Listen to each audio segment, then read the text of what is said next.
when you're going out to record, I assume you have some favorite guitars that you're gonna bring with you. What kind of gear did you guys use? Because I think Lzzy, I saw a picture of you with one of Nick's guitars. Yeah. Did that make it on the record? Josh, what guitars are you bringing with you? Yeah, I actually I stuck to a lot of what Nick had. I brought my stuff. On the last song, I have a 69 EB3, Gibson EB3, and I used that, which was really cool. I'm glad that thing made it on. But otherwise, he's got this. What is it? It's an early 70s P bass, and like for the first half of the record, I was using that, and it's like the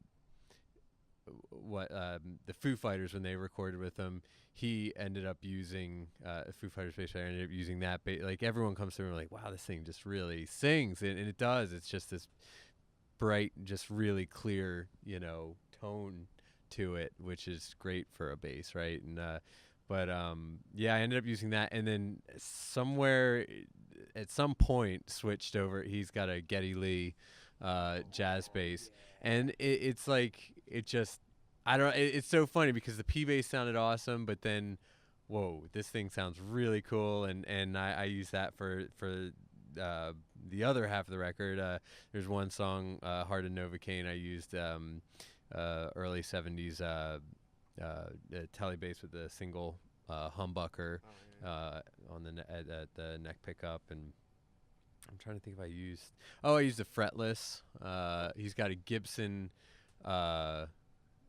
grabber, or is it a ripper? Yeah. I can't Ripper. ripper. Yeah, it's a ripper, fretless ripper, and I use that on one song.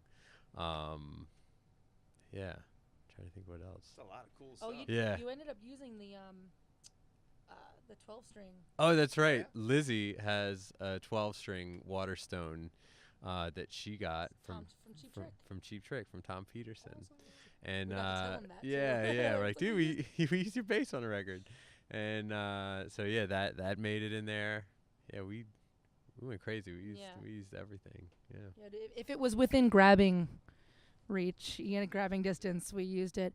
For me, yeah, like with Nick, he had a lot of 70s amps, a lot of 70s Marshall, JCM, just the plexis and everything. So we created this really big sound, and it was really fun to work with Nick, on guitars, because with myself and Joe, there being two guitars in Halestorm, we both kind of cover each other's asses, so to speak, and we'll actually end up switching parts live sometimes too, depending on whose part was too complicated to do while we're dancing around being ridiculous on stage, but anyway, so yeah, I used a lot of his gear.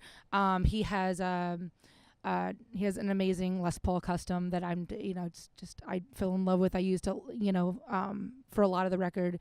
Then we used my Gibson Explorer, and I ended up giving him one, so it's actually his Explorer now.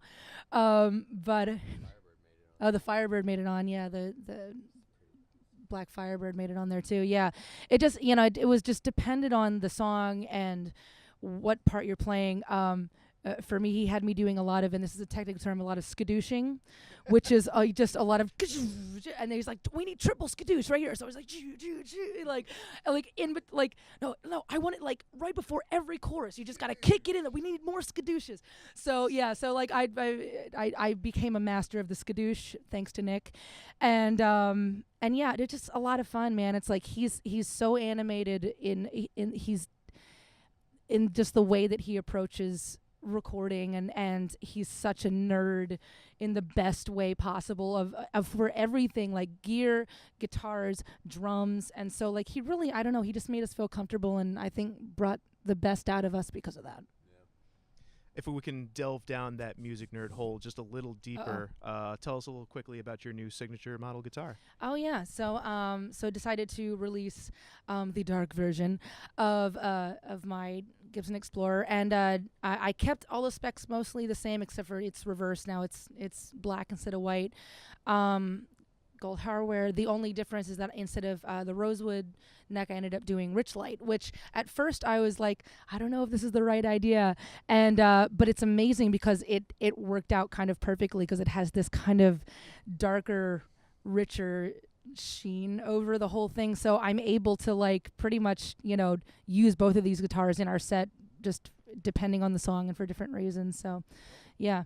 And there's talk of more things to come, actually, considering. Good. So, yes. Speaking of talking about things to come, quick questions that I don't know if I'm allowed to ask. Uh-oh. Album title and release date. Oh, we already announced that today. Oh, good. Yeah. See, if you had asked me yesterday, I would have been like, damn it, I want to tell you. So, album is called Vicious. Good. And July 27th? Yeah. Yeah. That's when the album. Vicious, July 27th. You guys you just got off the road a little bit. I think you got more touring plans coming up. Tell us about it. We just got off our first leg with In This Moment and New Year's Day, which is awesome because I've never been surrounded by more girls on tour ever.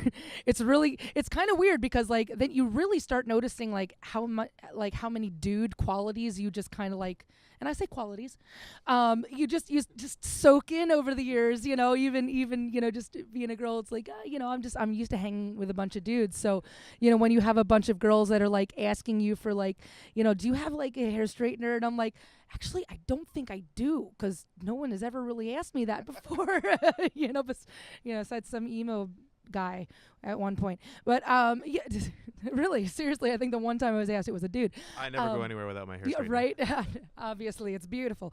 No, but I digress. No, it's been really cool, and for me, like between Maria and I, and also Ash Costello, we're all really good friends. We've been friends for years, but we're always so busy that we can never see each other. So we decided this like years ago. We're like, we have to do a tour together, and so we booked the tour, and then the state of the world that we're in right now, like all of this stuff started happening, and so we kind of found ourselves in the middle of this movement that became, we didn't realize how important the tour was going to be until we were in it, and so it's been just really neat to just celebrate not just being women in general, but being women in the rock genre, and just showing what that means to us, and it's been great. The guys have been wonderful too on the tour.